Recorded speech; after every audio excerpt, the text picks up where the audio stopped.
Hi, I'm Rich Wyatt. Welcome to Gunsmoke Guns TV.com.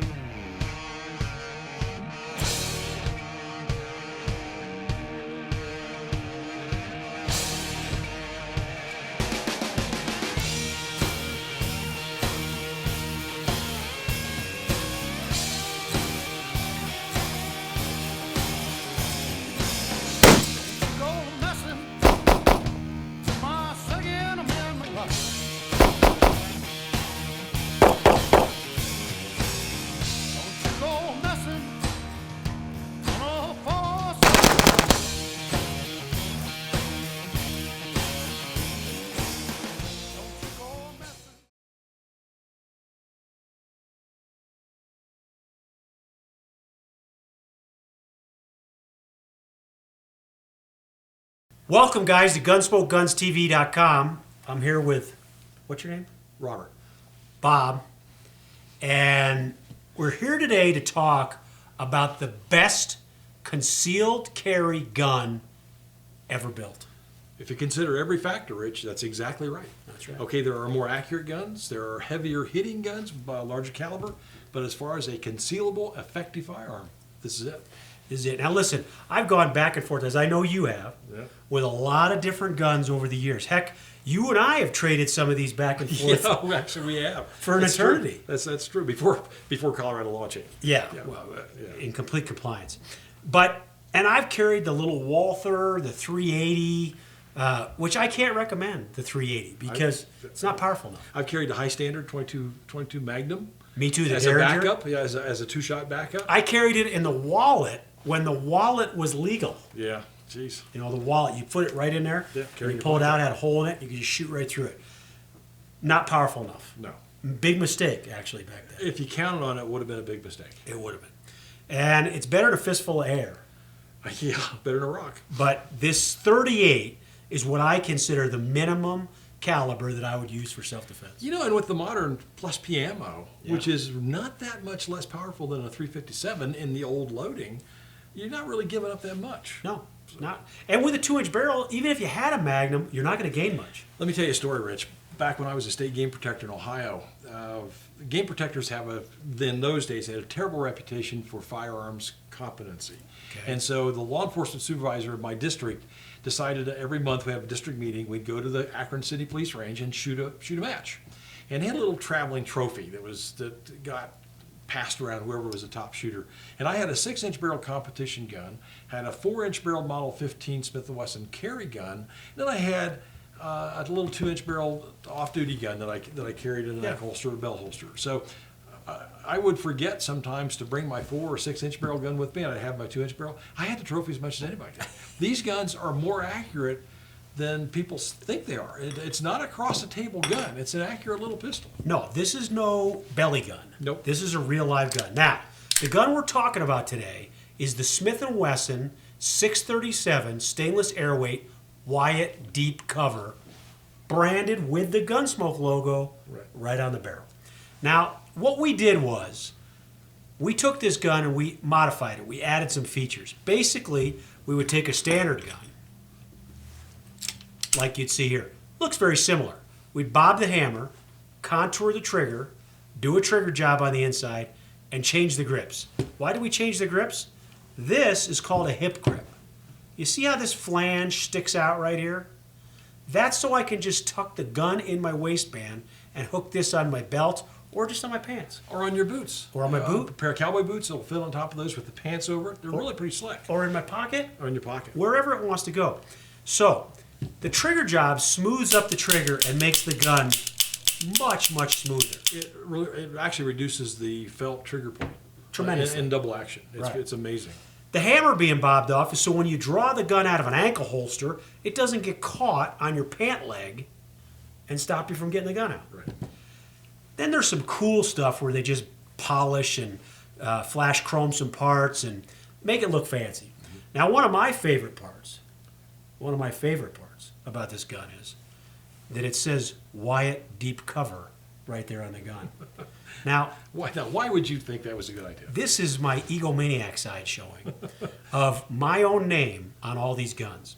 One of the other things that I like is the Gunsmoke logo, which I love, right there on the barrel of each and every gun. Shipped out, and folks, you can buy these anywhere you want to go in the country. Okay, one thing you haven't mentioned, this is actually a catalog item from Smith Wesson. Smith Wesson actually makes this gun just like this, just for you.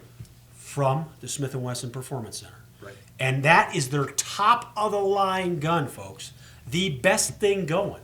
Right. They make this gun because Renee and I went on American Guns and showed them how to do this. And now they are selling them as fast as they can pump them out the gate. Yep. I mean, I don't know how many guns I've carried, and I always go back to this same old J-frame Smith & Wesson revolver. Well, stop and think about it. Okay, here's a couple. This is an ankle holster. This is how I carry this gun most often. It's an ankle holster because it's no matter how you're dressed, you can carry it like this. Inside the pants holster, a slip-in flap holster that you can tuck in and put it away if you're going someplace where you can't really carry it concealed. It gives you such a versatility, an effective cartridge, a nice, neat little package, and relatively inexpensive. That's right. And 110% reliable.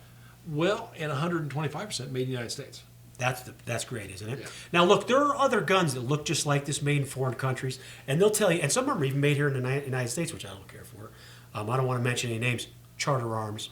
The quality control on that gun has, just like Elvis, has left the building. Well, they're pink. They've got green ones and purple ones. Yeah, but I'm telling you what, it's not a gun I could count on. You know, the old school of thought, okay, I'm a revolver guy.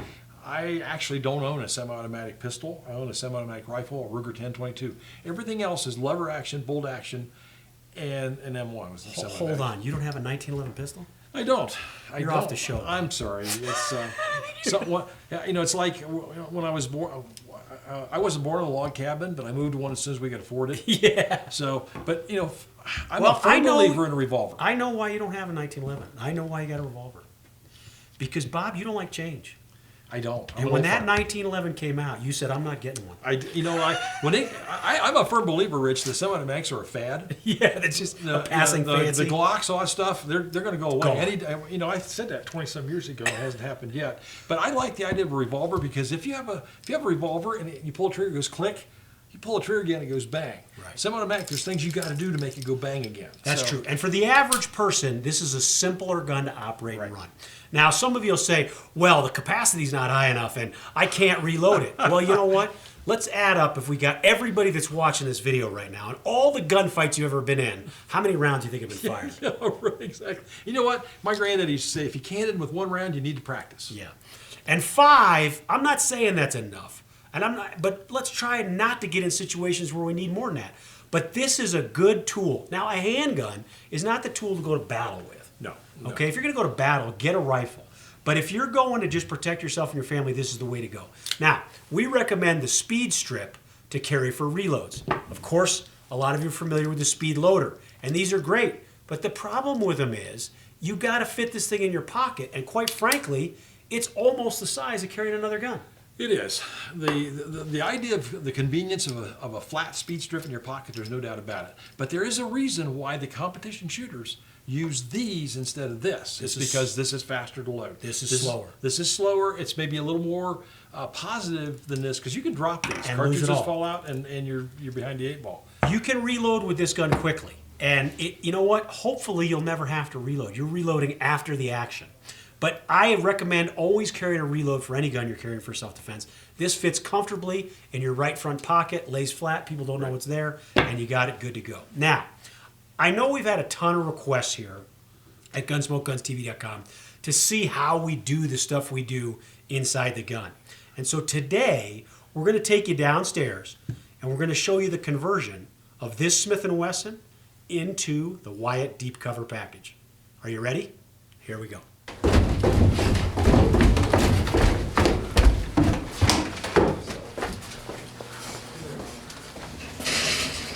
All right, ladies, gather around. No, you're not talking to me like that. Gather around, gather around. Okay, here's that. That's that list. Okay, got it. All right, guys, I know you haven't done one of these in a while. It hasn't been a while. Has it?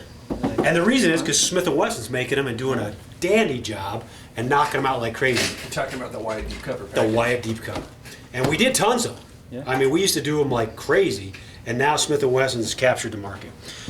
So what I want to do is I want to show our audience how we do this. So we need to bob the hammer, contour the trigger, do the trigger job. Okay? All right? And might as well throw a hip grip on there while we're at it. Okay? So, And do the laser or the oh, Gotta do that, huh? and put the Gunsmoke on there. I'll You do know that. how temperamental I get when we don't do that, right? Yeah. How many times have you guys bring a gun up and go, "Isn't this great?" And I go, "No." Okay, so I figure, Brian, since you won in the competition against Scott with the trigger I job, did win, didn't I? you did win. I love that shotgun too, by the way. Isn't that nice when you got a gun you won? Why don't we have you do the trigger job, and Ronnie, why don't you contour the trigger and bob the hammer? Okay. How's that sound? Sounds good. Okay, guys? So who wants to whip it apart? I'll tear it apart right now. Okay, get your tools. Let's get this going. Let's get this thing done. Tick-tock. You need to have it done in 15 minutes. That's how fast I did it on the show. Come on. I don't even want to hear about it. Ándale, por favor.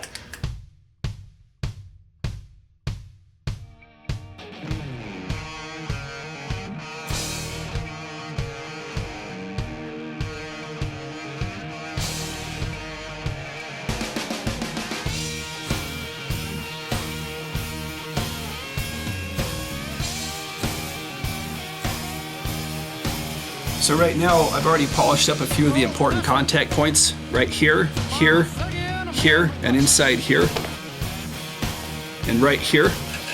Next, I'm going to polish up a rebound slide right here, and in this face right here.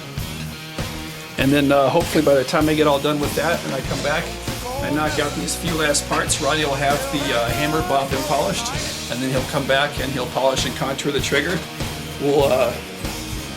We'll swap out a few springs and a firing pin from parts that we got from Brownells. We'll put the whole thing together, put the hit grips on, put the Gunsmoke logo on, test fire it, we should be good to go. All right. So I cut the back, basically the spur off the hammer, and right now I'm gonna polish it up, deburr it, make it all nice and shiny.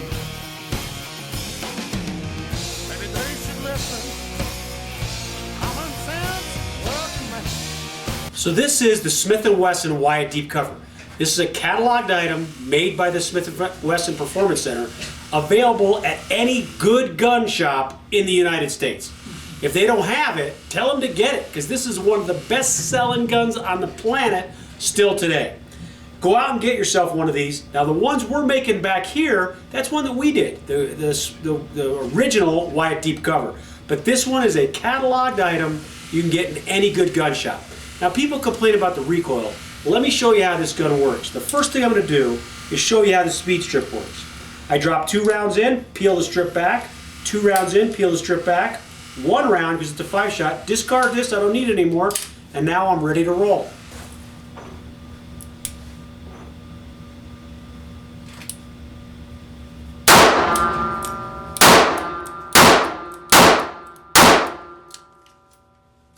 There it is, 5 shots out of a little Wyatt Deep cover.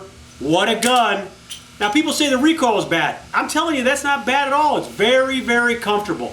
Let's take a look at the group. Now here's our 5-shot group, okay? And if that, something you can cover with a fist, doesn't get the job done, then you can't do it. This is an accurate gun. That wasn't slow fire. It wasn't super fast. It wasn't Jerry Miculek fast. But that was a rapid fire, what you might fire at in self-defense. That's very effective. 2-inch barrel, the Gunsmoke Wyatt Deep cover by Smith & Wesson. What a gun. Everyone in your family should have one.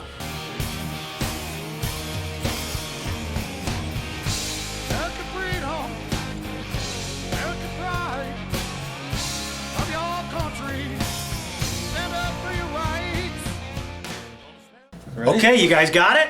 I think so. Got it. I don't think you made time. Oh, come on, that was record time. I don't think so. I went so fast, I felt like I forgot to do stuff. You may hold the record for the best job between you and Scott, but I think I hold the speed record here. All right, I'm willing to let that go. If you're not, you can certainly throw that shotgun up. No. And I'm willing to throw down on a little wager. Okay, great. Everything looks good. The trigger looks good, all contoured. The hammer, professionally bobbed. Look at that. You know, and you know what the cool part is? Here it is, something that we do and design here, and Smith & Wesson's doing it. Yeah. How cool is that? It is cool. All right. We did go a little retro though. We went and put on our old school. The old school hip grip. I get it. I get We it. did. And we branding is important. put the Gunsmoke brand on there. That's why we got the tool.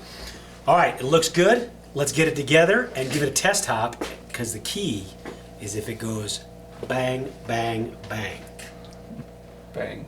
bang.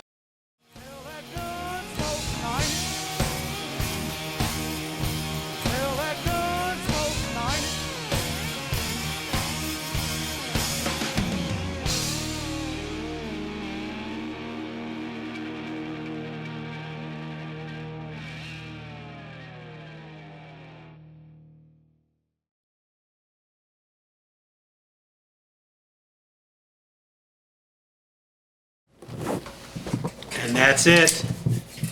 The Wyatt Deep cover. A done deal. Ooh, ooh, ooh. Like running your fingers through hot butter. Very nice. Hip grip, Gunsmoke logo, contour trigger, bobbed hammer trigger job. I'm telling you, this is the money gun. It is. Guy comes up to take your money, you're sure glad you got this. It's not money for the other guy. Oh, yeah. Yeah. Well, it gets some free room and board at the hospital. It does. Because he's never going to pay that bill. All right. It's now time to go see how she shoots. Let's make a little noise. Let's do it. Proof's in the pudding. You think it's going to work, Brian? Of course it's gonna work. That's right. I mean, we've done so many of these. You could do them in your sleep, couldn't you? I pretty much did. So do we still have to pay I you? woke up and my pillow was Hold a on. Wyatt Deep cover package. I don't pay you while you're sleeping.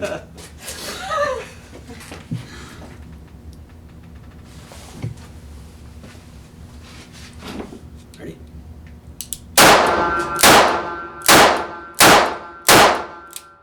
Works great. Nice. Plenty of punch. She's ready to go. All right. All in the 10 ring. Nice shot. Yeah, those were good shots. Can't beat that. Okay, I guess we go give it to the customer now. All right. Thanks, guys. Thank you. Now, they did a great job. And there's a couple things that we should point out that we probably didn't address to people, but over the years that we've been building this gun, we commissioned a guy to make some Stag grips in the hip grip format with approval of the hip grip company. Right. And how many did we get, Bob? 4. 4 sets made in the world. I think it was all we could afford. Because they were really expensive. And we only sold 2 That's right. because we each kept Which left these 2. 2 right here. Yeah. Now, this is pretty swanky. We wanted to get ivory, but it was too hard to do. Well, not only that, of course, I don't own a pistol that doesn't have Stag grips. Right. That's I enjoyed Roy Rogers' television shows when I was a kid. He had guns with Stag grips. I decided all my pistols are going to have Stag grips. But didn't you just earlier say you had revolvers, not pistols? You're right. Let me rephrase that. I have revolvers. I don't own a revolver that does not have Stag grips. Well, now, this particular one is the Model 37. Mm-hmm. Just like this one. Just like that one, which great minds think alike. They do. Which is a lightweight gun Right. in blue before they had them in stainless steel. What's really cool is, like most lightweight guns, they're really great for carrying, not so good for shooting. Well, I know people say that, and I just shot one on the show here, downstairs, and it was lightweight. Does it recoil? It does. It does. Yes, it does. But you know what? If some guy's coming at me with a knife, I am going to be reloading before I think about how much recoil that gun had, if I ever think of it at all. You will never notice the recoil. That's right. You will not hear the noise. All these things are going to happen. And here's the thing. As Bob said, you carry this gun. It's not a shooter. This isn't something I'm going to take and go to the range with and enjoy Not all the time. 500 rounds of shooting. But you know what? I've shot these at long range. Mm-hmm. I've shot these. We've had students hit at 100 yards. Oh, yeah. With this gun on a steel plate. You betcha. And I enjoy this gun because it's something that I use every single day. I carry it. This particular one, you can see the wear marks on here. Yeah, same here. Yeah, and they wear in the same spots Yep. because you carry it in that ankle holster and it's going to wear out. Now that's a great gun. Here's one of the old Smith & Wesson. Oh, wow. The blue box, Blue box riveted, stapled, I guess they call that. stapled corners. Oh, wow. With the wax paper. This is what they call a flat latch gun. Right. This gun has a flat latch on the side. Right. That's a flat latch too. Compared to what this one looks like. That's right. This actually was a flat latch, but I switched it. Oh, is it? Believe it or not. Just I don't know why. Okay. Maybe I'm an idiot. Yeah. If you right. kept the flat latch, it's okay. This also has what they call a double diamond set of grips. Right. It's got diamonds over each side of the grip escutcheons. Right. All right. Now this is the original Model 36, the J frame. Actually, not the original. No. I was gonna say no. It's not the original because the original was an I-frame. It was a different frame. It was an I-frame, and they used the Terrier, which was the 38 Smith & Wesson, not special, 38 Smith & Wesson, or 32, kind of a banker's gun. So you could shoot somebody in the bank if they're robbing you, but wouldn't kill somebody across the street. Right. And it was light, slipped in the office drawer. But that originally was on the I-frame, and they decided that it wasn't really strong enough. So they went to the J J frame. A little bit longer Eighth of an inch longer grip. frame. This also has, the older ones have a pinned barrel. Smith & Wesson used a pin. Right. They pressure fit all the barrels just like they do today, and then they put a pin on there. Just one of the operations that they've taken out. Right. on To certain guns. make the gun less expensive to manufacture. Yeah, and honestly, I've never seen it be a problem. You know, the only problem that I've heard is that when you remove a barrel from a new Smith & Wesson, because it is a crush fit, Yes. sometimes putting it back may not be quite as tight as it was. Is it going to fall out of the gun? Hell no. But not quite as tight as it was the first time they crushed it into the frame. And if you took it to a proper gunsmith, they would have refaced it, so it would have crush fit back on there right the first time. So that's just the key. So anytime anybody that monkeys around with a gun can ruin it. Right. And we've seen that a million But you know, times. when you look at this gun, now like, obviously this is an alloy frame with a stainless steel cylinder. You look at the gun; they look exactly alike. They sure do. They didn't change much in the way it looks of the gun. They made it less expensive to manufacture, or maybe a little less difficult to manufacture. But basically it's the same gun. And look, here's the thing. Imagine, Bob, what did that gun cost? An old blue box, 60s or 70s, I can tell you exactly what they were. They're $71.50. Chief Special. $71.50. Because I bought a couple when I was a game protector, and I got police discount from the retail, which was $71.50. And how much is that gun worth today? In the box, 100% Chief Special J-frame Model 36 round gun. You know what? Okay, you said Chief Special. Now it's called a Model 36 because in the 60s, 50s, Smith & Wesson went from a name, military police, M&P, highway patrolman, Chief Special, to numbering system. That's now a Model 36. Set that there. Anybody hurt? That's now a Model 36. But originally it was called the Chief Special. Right. Introduced right here in Denver, Colorado, 1950 50. at the Chiefs of Police Convention. Yeah, the International Association of Chiefs of Police, IACP. And Smith & Wesson ran a contest to come up with a name, and somebody won the contest. It may have been an employee, I don't really remember. They came up with the name Chief Special. And then somebody at Smith in marketing said, you know what, let's introduce the gun at the upcoming International Association of Chiefs of Police. And so they did. And I think it was actually in Colorado Springs, but it was here in Colorado for certain. Sure. But that's when they introduced, and you know what? Keep in mind, before this gun, they were carrying Colt Detective Specials, Colt Dicks. They were carrying 2-inch barrel Smith & Wesson Model 10s, 6-shot Model 10 frame, the M&P frame. And Model 15s. Model 15, 2-inch barrel, adjustable sights. This was not readily accepted. Right.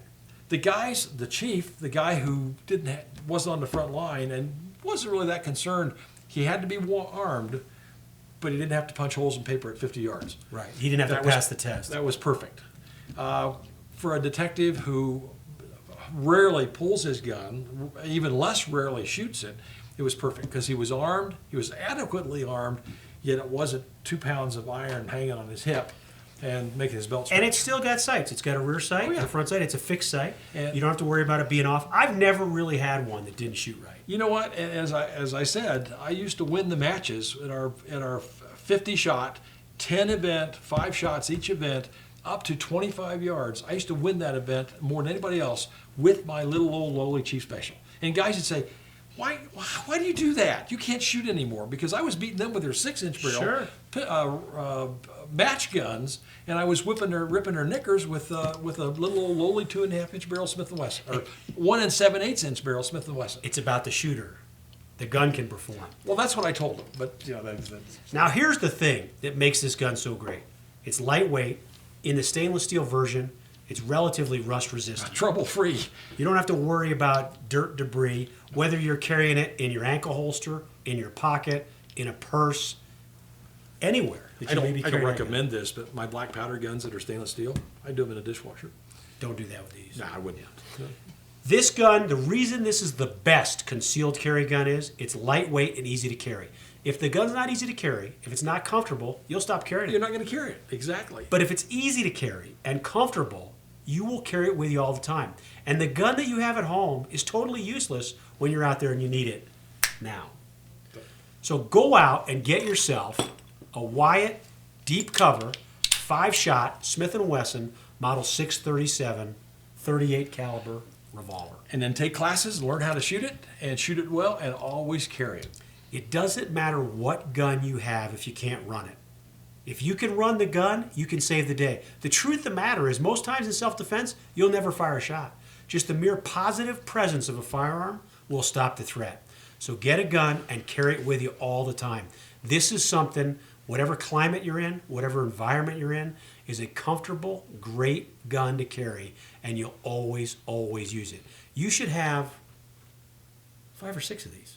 Oh, one for every day of the week. Stack them up like cordwood. I mean, they should be sitting around everywhere you look. Well, they should be everywhere you might need one. Yeah. And the beauty of it is, you got it, it's always the same. It's serviceable, it's just the same gun. It doesn't matter which one you pick up, as long as you got the same gun, it operates the same way, and you're good to go. So thank you for watching GunsmokeGunsTV.com. We hope you got a lot out of this today. This is really the first time on the show we took you down and showed you how we make this gun. Let us know what you think. If you got suggestions, hey, if you don't think this is the best gun for concealed carry, tell us whatever you think it is. Let us know so we can say, hey, you're wrong. Thanks for watching.